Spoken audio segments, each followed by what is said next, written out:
CRP big and needed a manager. So I ended up with a job that way. And I think we're on about our third cycle. So some of that CRP is 28 years old or something like that. And so we've had a lot of trials and tribulations and try to educate as many people as want to listen. We haven't found the answer yet. In fact, I want to talk to the road guy about calorie pairs because I think we've got 98% of them. But anyways, we are having success with our quail, by the way, but it is a chore. It is a lot of work. Good morning. My name is Tom Fisher. I live in Salisbury. I was in agriculture as a career. I have a farm on Rock Walking Road.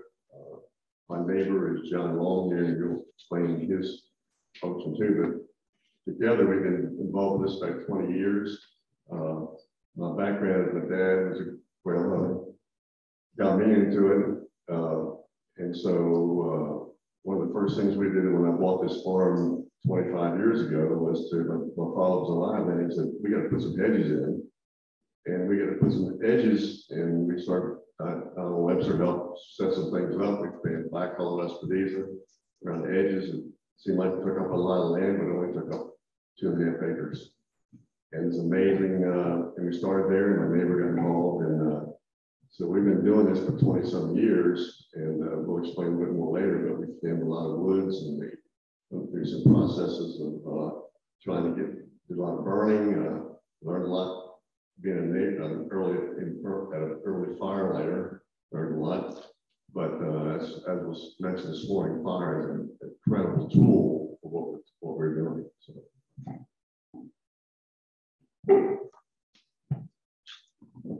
I don't want to sit on top of Tom here, but anyway, I'm Tom's neighbor on Royal Oak Road in Wycomico County, and we started 20+ years ago focusing on quail. My passion is hunting. Nobody mentions it much anymore. I don't know if it's popular or not, but and most people's stories of bobwhite quail starts off, you know, my grandfather took me. Well, when somebody Tom Fisher's age, my age, says my grandfather took us, they were born about 1850. So, you know, maybe we're going back in time and we do stuff, but I've had the good fortune to have the Tom's a neighbor, people like Bob Long and Donald to help us along the way. And we're still working on it. And collectively, I truly think that we can come up with some answers to these things. And I want to thank Luke and everyone else for putting this program on. Great. Well, I have some prepared questions, and maybe we can start with one of those, but all of you can also think of something as well. But one of the first things I thought we could start with was, what is each of your respective approaches to creating and maintaining quail habitat? Have you used herbicides, mechanical disturbance like disking, mowing, grazing, or prescribed burning to maintain your habitat?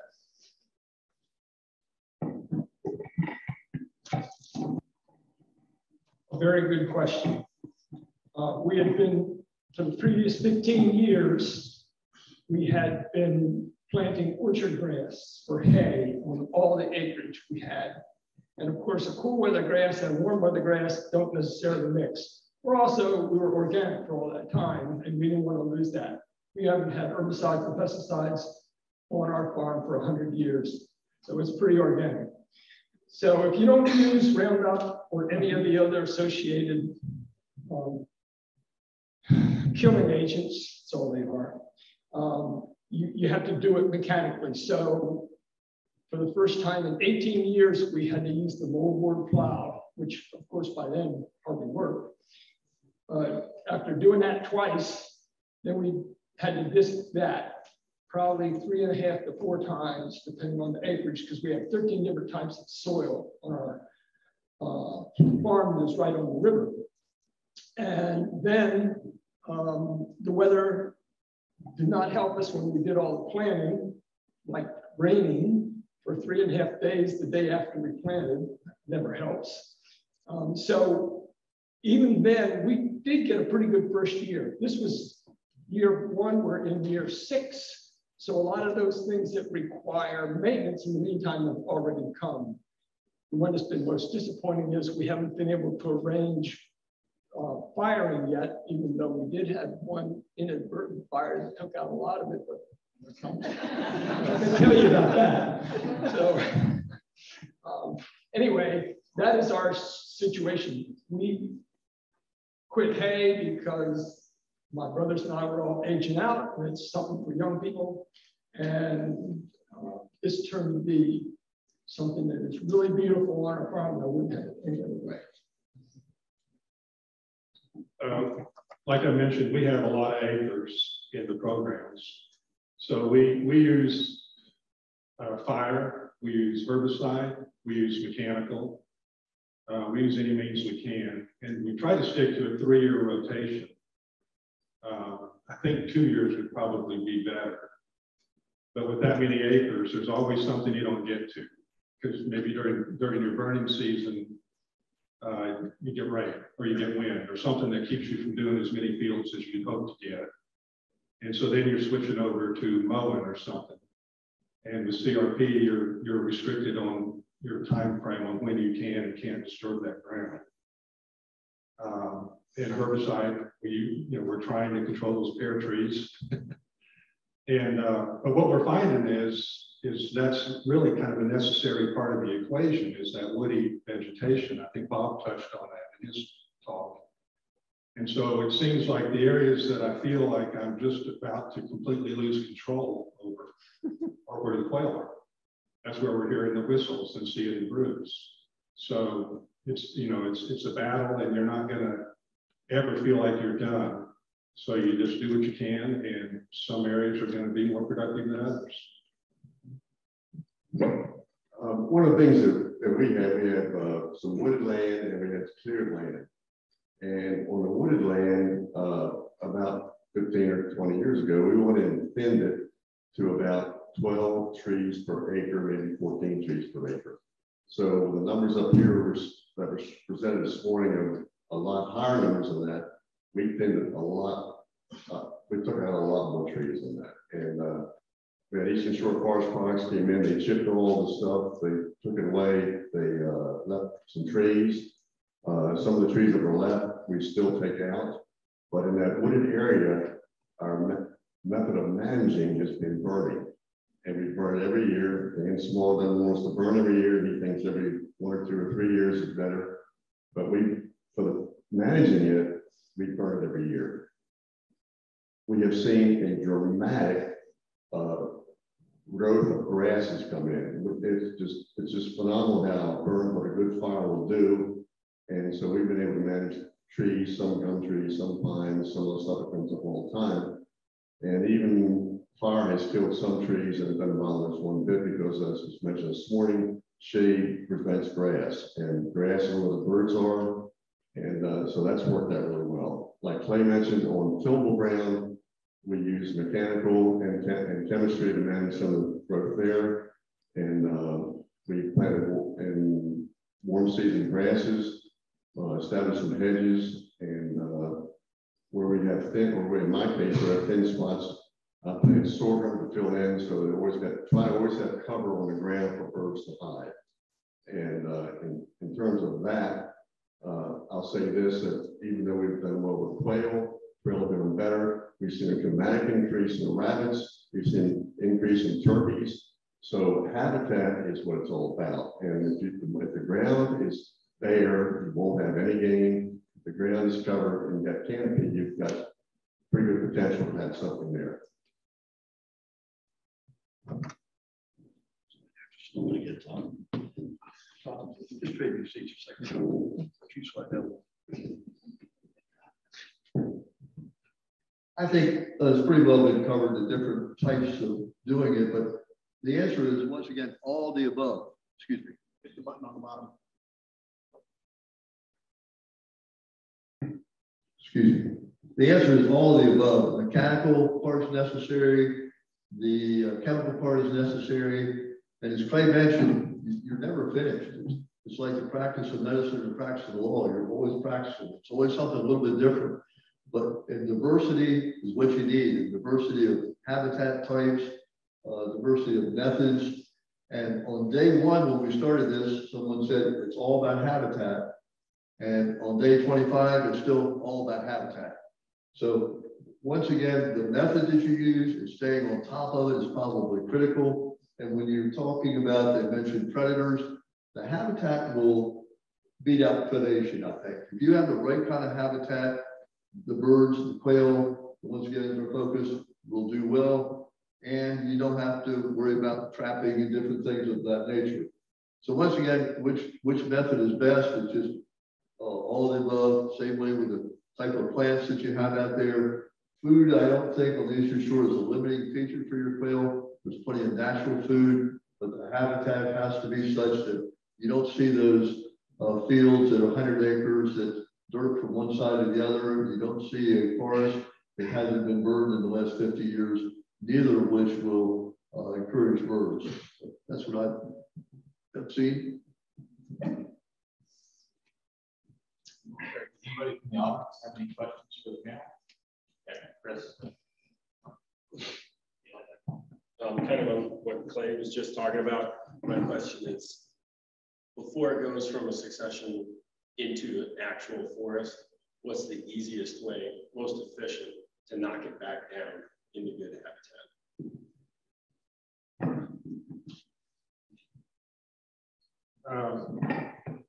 It's a war. You know, I'm on the tractor, either mowing, spraying, or tending a prescribed fire, I bet 200 days a year. And, you know, Mother Nature she keeps marching forward. And so the day I quit is the day she wins. But there's that freeze frame that we're trying to recreate in succession, that 2 to 3 year after a first year disturbance. And it's hard to stay in that. And you're not going to get that under control for your entire property if you have a large property. There's always corners and nooks and, you know, that 5 acre field out back that you were going to get to and you just don't get to it. And you have to just realize that Mother Nature, after a disturbance, it's got a staggered effect like that as well. And you just, you know, be happy with what you're doing and enjoy the success you're having, not just on the quail, but look at the rabbits and the deer and the butterflies, you know, the pollinators, the different bird species like Wayne Bell was talking about. But it is a war. You don't just build it and walk away. It's another form of farming. You know, it takes annual tending. Chris, one thing is, how's the quickest way to do it if you need to? It's costly, but a skid steer with one of these grinders on the front of it. And if you do that, do it in strips, then because fire is the cheapest. But sometimes it's just almost unmanageable. So if you can take a strip and get in there and grind it up, and then leave some space until the next, when you start burning, you can burn it incrementally. I think you'll find that a way to jumpstart some of this stuff.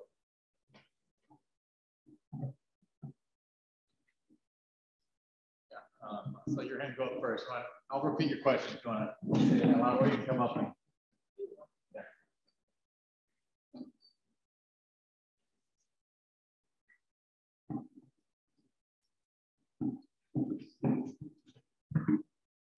Good morning. I'm from Calvert County, and we haven't heard or seen a quail on our farm in at least 30 years.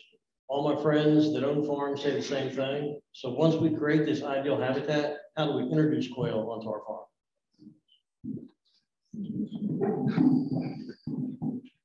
You've hit on one of the most difficult problems that we've had so far. There's two kinds of quail. There's quail that are raised locally by people who just love to throw seed in their cages and grow them. When you set them free, their life expectancy is about 24 hours, and that's for the smart ones.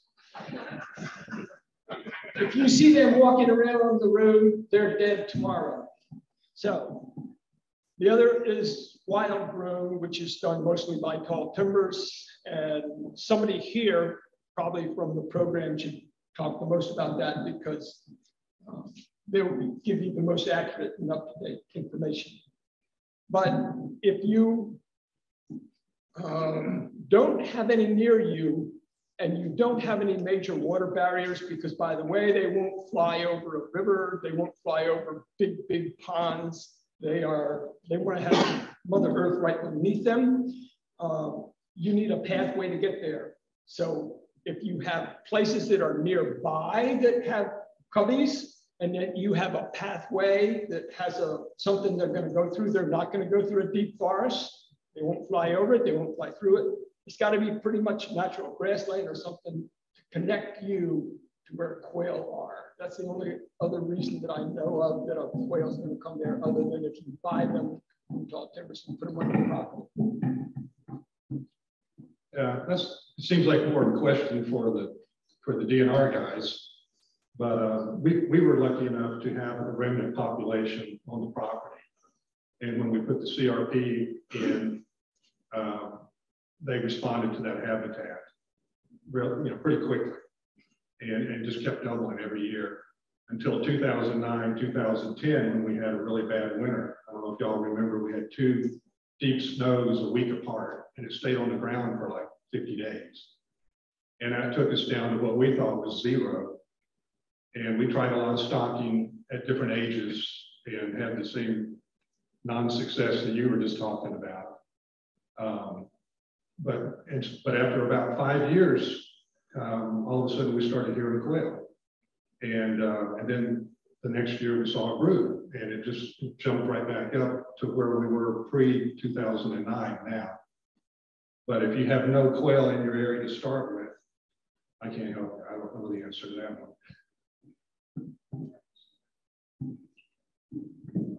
Tom, you told me about all the quail you've heard the last few days, at least first when you started with them. But it is possible to get them restarted, whether it's a remnant cover you have there. But when we have a break, if you come and ask me the question again, I'll give you some more specific answers, I think.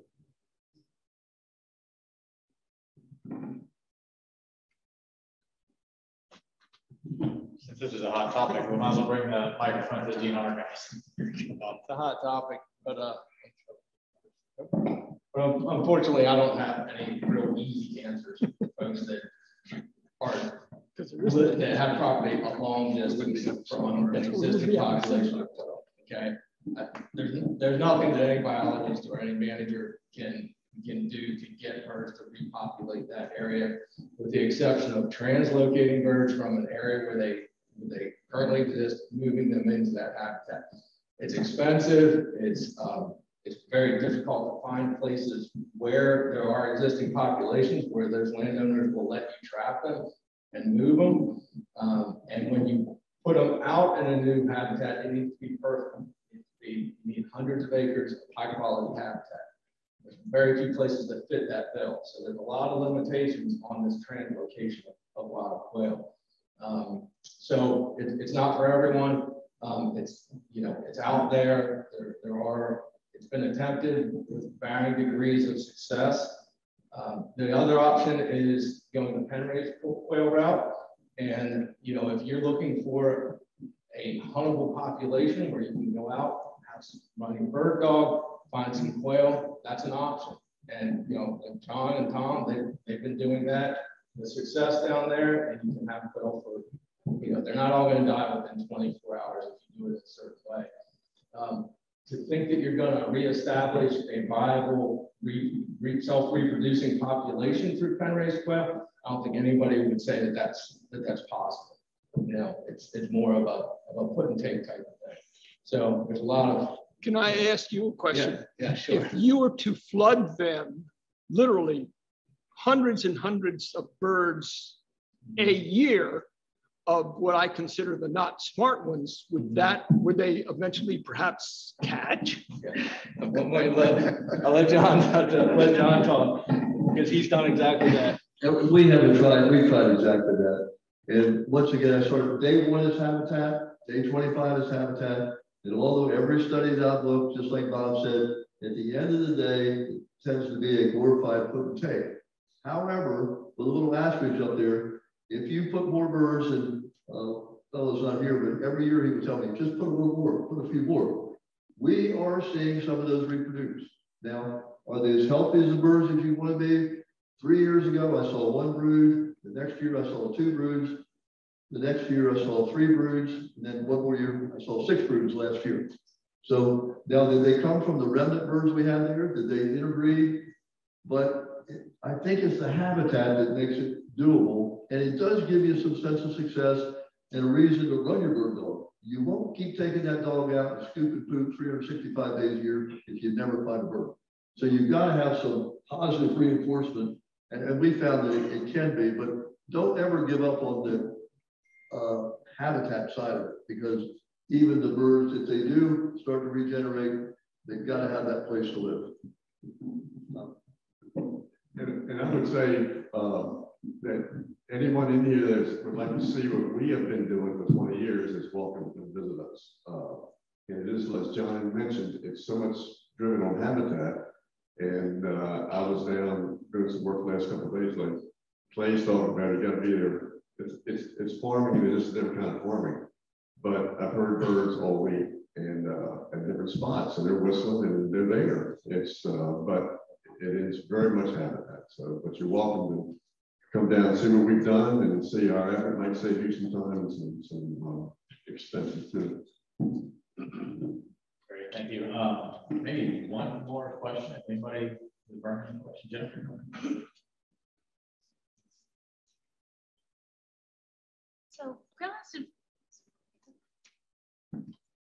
So Quail very much has to be on a land safe scale. One farm is often not enough. How do you work with your neighbors? I know it's been successful for you guys to get them to put in habitat as well, or other landowners nearby to be able to create that whole habitat scale. Have you guys had any success with that?